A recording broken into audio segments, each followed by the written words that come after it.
Welcome to Tablenauts. My name is Max. I'm Doolin. I'm Kenny. And we're going to be bringing you today 5 quick reviews. Hey, why are you laughing? I'm going to be bringing you today. Why are you laughing? It's not funny. It's like you forgot what the next word was gonna be. I did forget what the next word was going to be. Welcome to Tablenauts. My name is Max. I'm Doolin. I'm Kenny. And today we're going to be reviewing 5 games in, I want to say 5 minutes because that sounds like a fun video. No, don't do would that be to me. rapid fire. Don't do that to me. You sure? Yeah, I'll insert it afterward. Actually, you know what? Say, we're gonna do 5 videos in minutes. Okay. And then I'll great. insert Okay. it. All right. Today we're going to be reviewing 5 games in 15 minutes. We're going to start with a game on the table we have here today that I can't quite pronounce. This is Schadenfreude. This is a Japanese trick-taking game by Studio Turbine. This is designed by CTR. And this is, if you don't know, if you haven't listened to the podcast, which you should, Board Game Box Office, if you haven't watched the latest videos, I've kind of gotten into this like small box import trick-taking genre. He's in his small box trick-taking era. Yeah, I absolutely am. This is one of the ones that's probably made the biggest impact on us, at least from a single play. We've only played this one time, so this is just a quick first impressions and thoughts, but it's quite unique in comparison to some other things that I have played.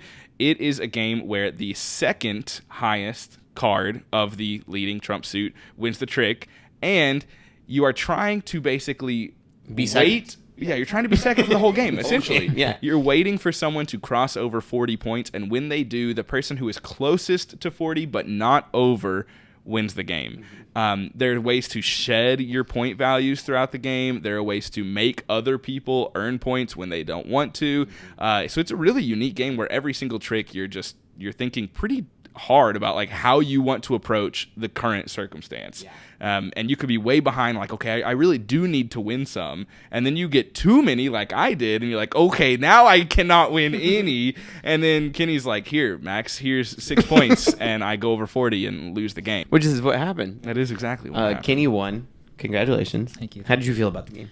I thought it was a lot of fun. I thought it's kind of like, I felt more like a raucous party game in a way, just because the swings are so wild, and things can just turn on a dime.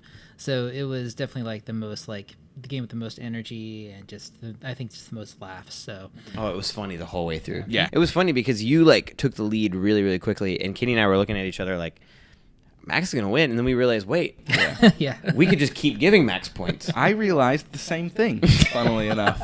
you were like, I'm doing so good. I know. I was like, guys, I'm at 17. Y'all are at 4. And then the next round, We they had, were like, like, no points. you're at 35 and we're at 10. I was like, I think your character had rounded the corner like halfway before I gotten like 3 points. Yeah. Like I think that was actually true. I liked it. Out of 5, what would you guys give it if you've thought about it? 4. 4. Yeah. I was gonna say a 3.5. What a game. The next game on the list is Knarr. This is designed by Thomas DuPont and published by Pandasaurus Games. And this is a light set collection, hand management, resource management type game. Almost engine buildy at times as well. Yeah, sure. Absolutely it is. Basically, you're going to be taking and playing a Viking into your tableau, earning resources because of it. Then you have the optional thing of trading and earning additional resources that way. Or you can instead discard those Vikings in your tableau to gain a location, which is going to not only get you points or certain other resources, but also kind of start up an engine of scoring more points using your silver bands to trade. So really, this is kind of a game about like timing in the sense that everything gets you something. It's a matter of how you use those things at your disposal to be the most efficient with them. Yeah. It's not a game that blew me away or anything, but what did you all think about it? It is perfectly pleasant. Yeah. I mean, it's not. I think it's not one. Like I think you said, it doesn't blow me away or anything, but like it fits a nice spot in the collection, I think, because it is this kind of thinky, has a bit more bite than like most 20-30 minute games do. Yeah, I would agree with what you just said. I think it's like just over lightweight. You're not building an engine that lasts, because a lot of times you're just spending that engine that you've made to get something like worth a lot of points. And on top of that, I think that it's really forgiving too, because like the 3 like recruits that you can use as just wilds for basically anything to get islands are really powerful. Good game. Out of 5. By 3. 3.5. Yeah, I think I'm at 3.25. Split the difference, baby. Yeah. Yeah, both of these have been 3.5 for me. I can't really decide which one I would maybe probably get Schadenfreude barely over Knarr. I would for sure. Yeah, I would for sure.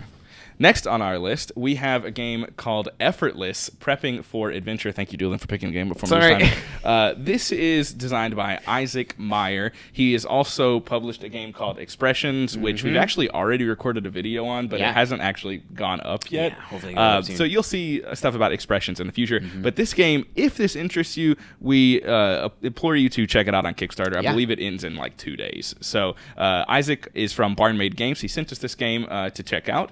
And it is quite a surprising little game, in my opinion, I think.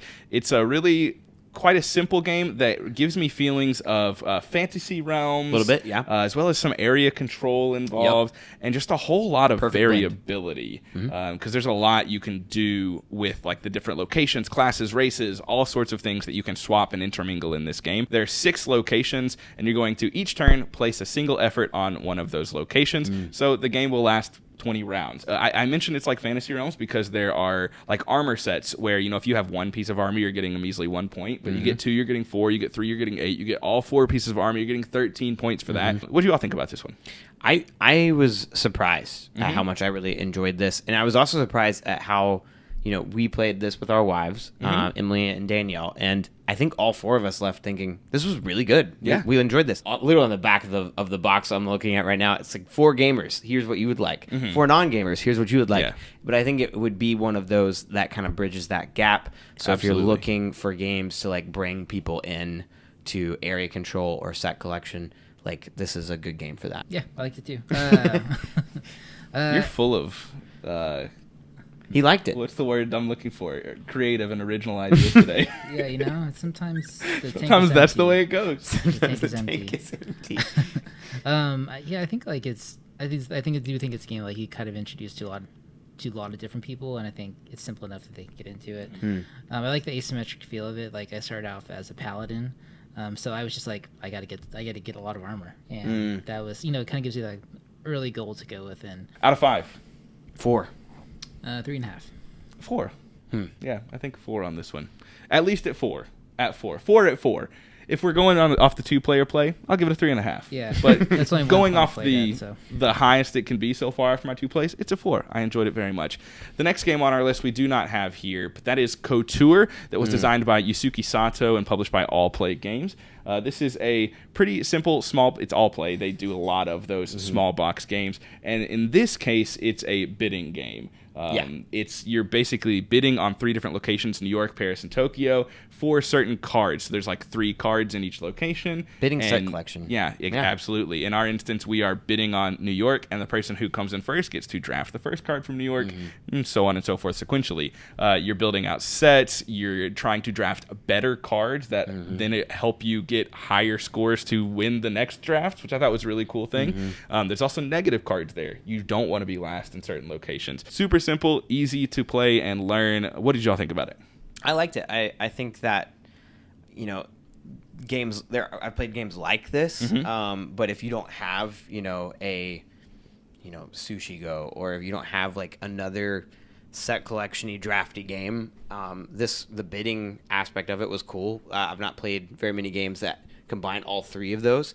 I think the thing that stood out to me the most, and I think we couldn't stop talking about it at the table, was the art. The art of this game is really, really cute. The box is really small, and the game plays in really, really quick fashion. So it's nice.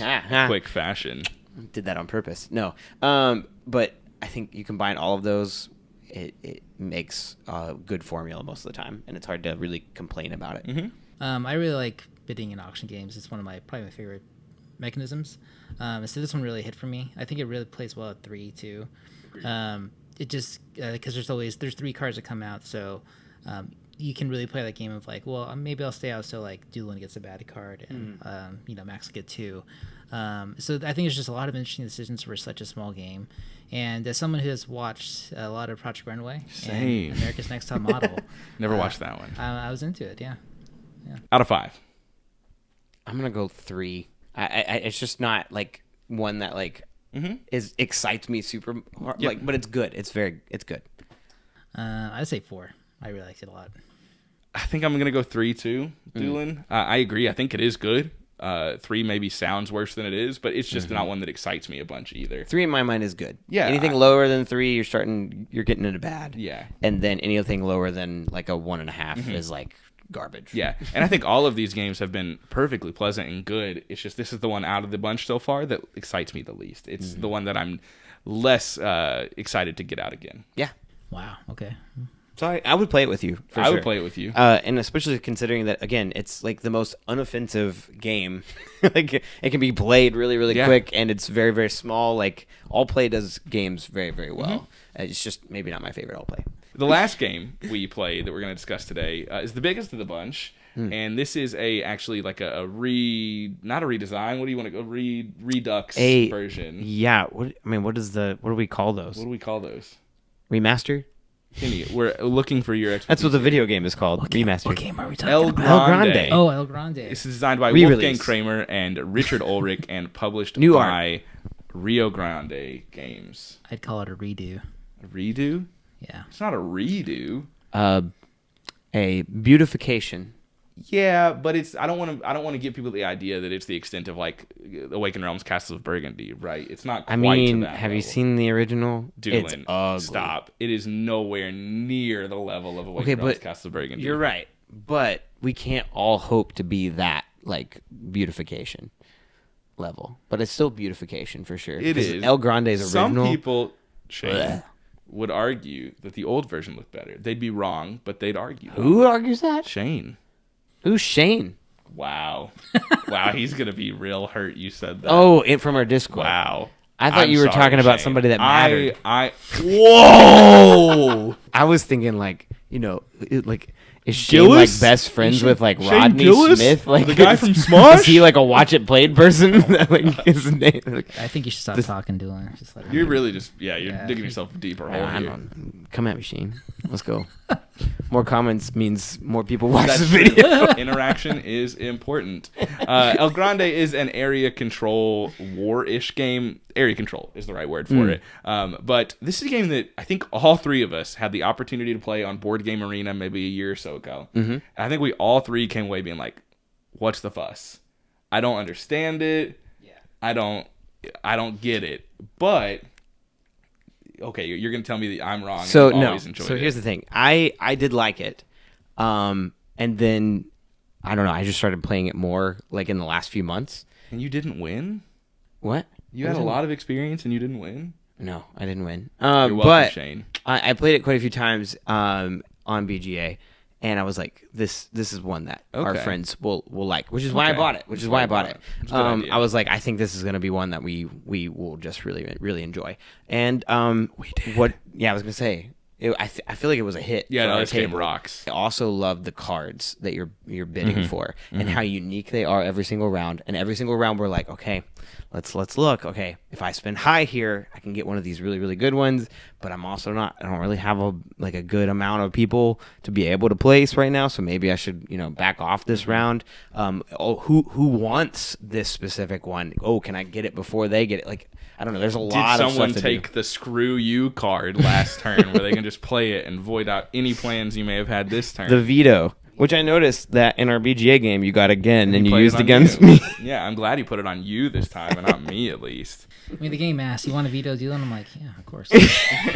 You didn't even need to know what Julian was trying to do. I didn't. So Yeah, He I think I was just doesn't trying to move the king. I was like, okay, You were, yeah. And And I it was appreciate him it wasn't a vetoing big deal. 'cause it's chilling in my Yeah, it's area true. right now. I'm earning extra points. Love this game. I was very happy with it. I think that it is super approachable. Again, super maybe for us, maybe not for you because you're smart, but for us, super confusing on Board Game Arena without any sort of teach, asynchronous. It just did not work for me. Playing it in real life, picked it up super easy. It all makes sense. It's got an even flow. Yeah. It's just like you're following the round tracker. You know it's so exactly easy. what's coming. Yeah. You know exactly what's scoring when. I think my favorite thing is the big decision that everybody's doing it all at the same time, which is where is the Castillo. meeples that you're putting in the Castillo. Because so every round you're getting the chance to place based off the card you choose a certain number of meeples, And at any time, you can choose to just put those in this Castillo, and you can keep track of what everybody's doing. But a lot of times, I would forget how much did this person put in there, and then. But at the scoring round, the very first thing that scores is whoever has the most in the Castillo. But then every person gets a secret, this dial, and chooses at the same time where they're going to send all of those meeples at the same time, which can change everything. Mm-hmm. I am interested to know what people give this out of a 5, though. 4.5.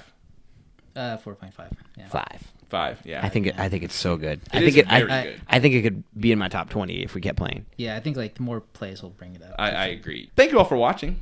Let us know down in the comments what you think about these games. Yeah, which was your favorite? Yeah, we would love to hear that. Make sure you check out any of the games we mentioned. Again, Effortless is on Kickstarter for a very short amount of time at this point. So if you're interested, give it a look. Thank you, Kenny, for your wise words of wisdom today. I appreciate them as always. You're welcome. Wonderful. Thanks for watching. See y'all.